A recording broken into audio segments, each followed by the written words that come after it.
Hoy, cuando las autoridades mexicanas cumplen 11 días sin rastro alguno de Joaquín El Chapo Guzmán, Colombia recuerda la fuga del narcotraficante más buscado en los años 90.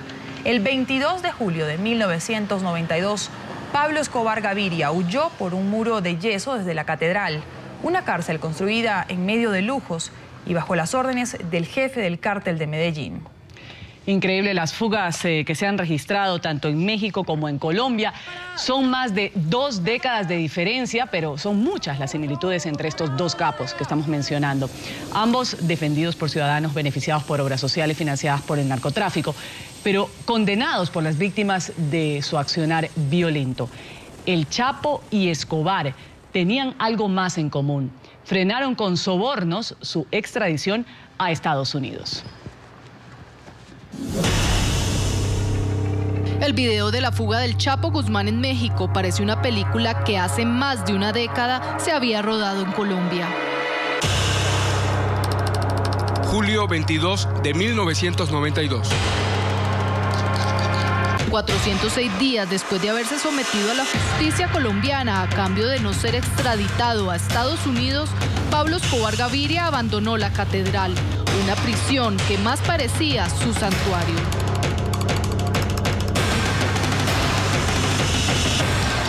Cuando se construye la cárcel, él tiene ya el huequito para salir, que es debajo de la malla, con los 10.000 voltios. Mientras el centro penitenciario estaba rodeado por las fuerzas antiterroristas del ejército, el capo huyó a través de un muro de yeso que él bien conocía. El patrón dice, cuando se den las 11 de la noche, atacamos el muro. El muro era facilito pasar por ahí. Y eso ya había estado, eso ya predispuesto, porque eran 4 ladrillos con yeso y un poquito de cemento. Era fácil de tumbar y nadie sabía. Solamente sabíamos el patrón y yo. Faltando 10 para las 11, el patrón me dice, vaya, tumba el muro. Lo tumbamos. Con la misma discreción que aquí o allá logra comprar el dinero fácil, el pasado 12 de julio el Chapo Guzmán diseñó su propio libreto a la libertad. Un agujero bajo la ducha de su celda, un túnel de 1,5 kilómetros con ventilación, una moto para acortar el camino subterráneo hacia una vivienda abandonada.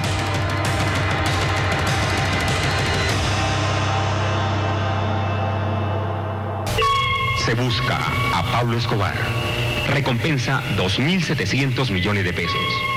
La Procuraduría General de la República emite un acuerdo por el que se ofrece una recompensa de hasta 60 millones de pesos a quien o quienes proporcionen información útil, veraz y oportuna que auxilie eficientemente a la localización y detención de Joaquín Guzmán Loera. Una suma tal vez irrisoria frente a las fortunas amasadas por ambos y su fama de Robin Hood latinoamericanos. El caudal recogido por el jefe del cartel de Sinaloa está calculado en unos $1.000 millones. Tras su captura en el 2014, ciudadanos marcharon para exigir su libertad. A través de Facebook fue convocada una misa en la Catedral de Culiacán para dar gracias por su fuga. Estuve en Medellín ayer recibiendo una bellísima hacienda que me regaló para obras sociales don Pablo Escobar. Yo sé que muchos se pueden escandalizar. No piensen que el padre García Herreros, en quien se tenía esperanzas, también se corrompió. Cuando se hace la voluntad de Dios, no hay corrupción.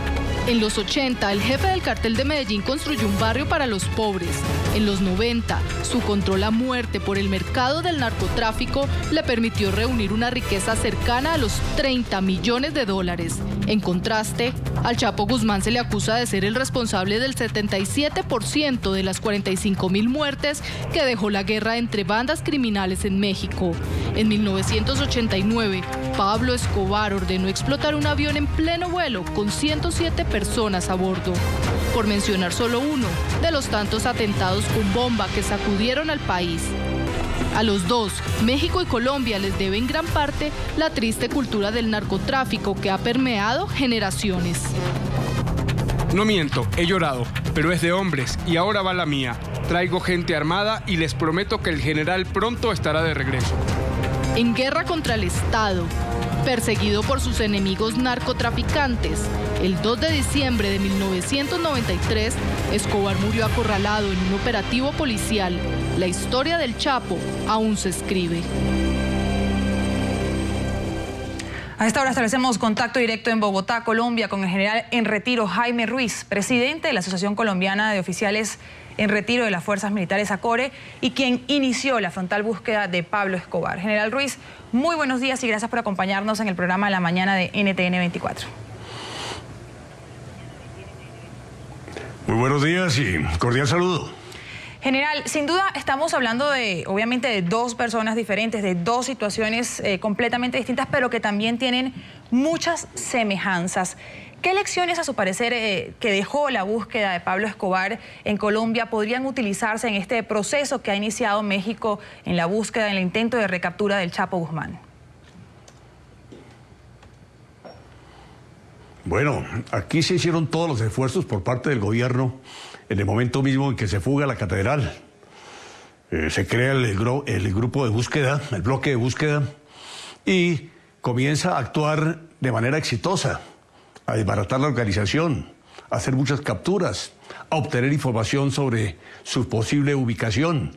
Comienza ese proceso largo y la respuesta del capo es iniciar una actividad terrorista criminal, ¿no?, como la que se dio en su época, donde es figura ya como responsable de miles de personas muertas. Calculan alrededor de 10.000, ¿no?, bajo su responsabilidad directa.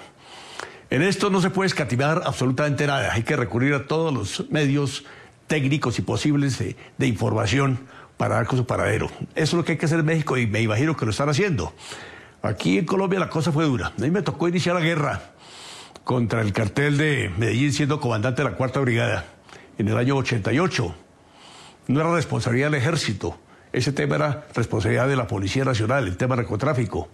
Pero se produce el secuestro y asesinato de ese entonces procurador Carlos Mauro Hoyos y, sin dudarlo un solo instante, comenzamos a actuar para dar con el paradero de este capo, el más importante de toda la mafia que había en el país. Inclusive, de casualidad, rescatamos al presidente Pastrana, Andrés Pastrana, que estaba secuestrado por Pablo Escobar, aunque se suponía que estaba en manos del M-19. Una casualidad permitió llegar al sitio donde se encontraba y lo rescatamos. Ahí se inició la guerra y comenzamos a golpear toda la organización. Durante el tiempo que estuve en combate de la 4ª Brigada, no, fue una persecución constante. Se me escapó varias veces. Era difícil dar con el paradero, pero finalmente fue un compromiso en el cual actuó también en esa época en trabajo conjunto el DAS y la Policía Nacional. Fue una tarea difícil, pero fue persistente. General Ruiz, a criterio suyo, con su amplio conocimiento sobre estas estrategias de criminales para evadir la justicia, ¿cómo fue posible, cómo lo concibe usted después de haber escuchado esta información de México, que se fugue el Chapo Guzmán por un túnel construido durante un año, donde se dice trabajaron 4 personas durante 10 horas, entraban volquetas con la tierra y que costó más de $1 millón? ¿Cómo fue posible esa fuga? Pues mucho dinero, comprar conciencias, buscar cómplices, sobornar. Esos son los recursos de la mafia y de toda organización criminal. En eso son muy habilidosos. Comprometen a mucha gente y logran pagar, ¿no?, por lo que se proponen. Eso fue lo que ocurrió. Para muchos es inexplicable, ¿no?, construir un túnel de esas características, de esas condiciones, con todos los sistemas para facilitar la oxigenación y su desplazamiento sin que ésta se fuera detectado. Había muchos cómplices. Esto es una cuestión, pues, realmente asombrosa, pero cuando hay dinero de por medio, todo es posible.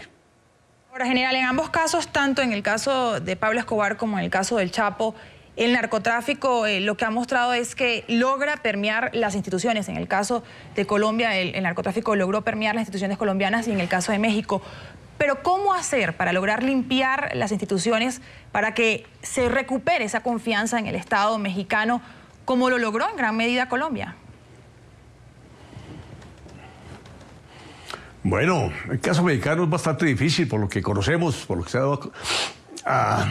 se ha difundido. Esa lucha que lleva ahorita el Estado mexicano contra esas organizaciones de narcotráfico ya lleva muchos años, ya lleva varios gobiernos que insistentemente han querido no lograr ese propósito. Ha tenido asesoría de colombianos allá para combatir este flagelo.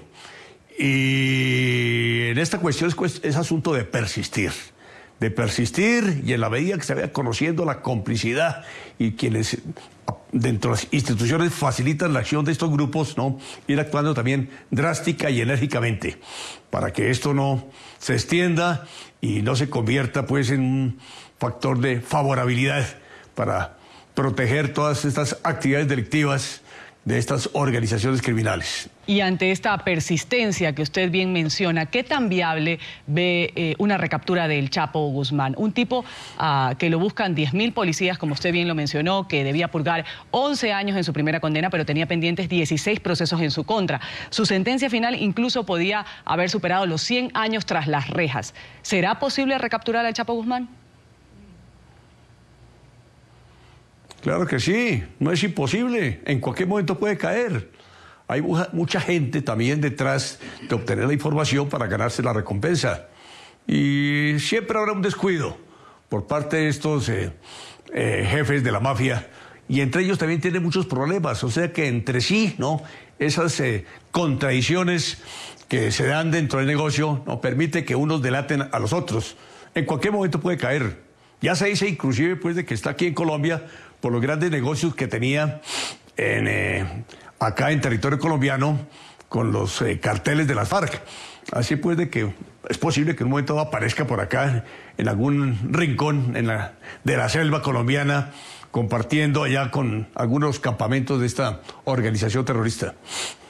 Ahora, general, hay otro aspecto que sin duda preocupa, y es en el caso de Pablo Escobar era considerado por muchos como un ídolo, lo veían como una especie de Robin Hood. En el caso del Chapo también se ha comenzado, escuchábamos ahora en el informe que presentábamos antes de iniciar esta entrevista, cómo se convocó incluso una misa para dar gracias por la fuga del Chapo. ¿Cómo hacer para combatir esto, para que en determinadas regiones, que muchas de ellas además han sido olvidadas por el Estado, tanto en el caso de Colombia como en el caso mexicano, no se conviertan estos capos del narcotráfico en ídolos, en Robin Hoods? Bueno, ellos son muy habilidosos para manejar ese tema. Pablo Escobar lo hizo en forma exitosa. Aportó mucho dinero para ayudar a comunidades pobres de Medellín y de otros pueblos de Antioquia. Esa ayuda que no recibió esa gente del Estado, la recibió del cartel de Medellín y obviamente se plegó en favor del cartel y lo consideran un ídolo. Y aprovechó también la política. Recordar que Pablo Escobar también incursionó aquí en el tema político y estuvo, no representante, fue segundo renglón de un representante de la Cámara en esa época.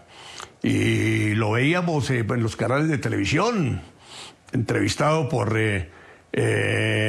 presentadoras, ¿no?, muy populares de la época. Y era un personaje, un gran industrial, aparentemente. Poco a poco pues se le fue cayendo ese velo y se conoció exactamente cuál era su realidad. Entonces no todo les dura, el tiempo les cobra más adelante todo lo que ha sido su accionar. Vamos a agradecer, ha estado con nosotros el general en retiro Jaime Ruiz, él es presidente de la Asociación Colombiana de Oficiales en Retiro de las Fuerzas Militares, ACORE, y le vamos a desear un buen día. Gracias por haber estado con nosotros aquí en la mañana de NTN 24. Bueno, a ustedes muchas gracias, muy gentiles.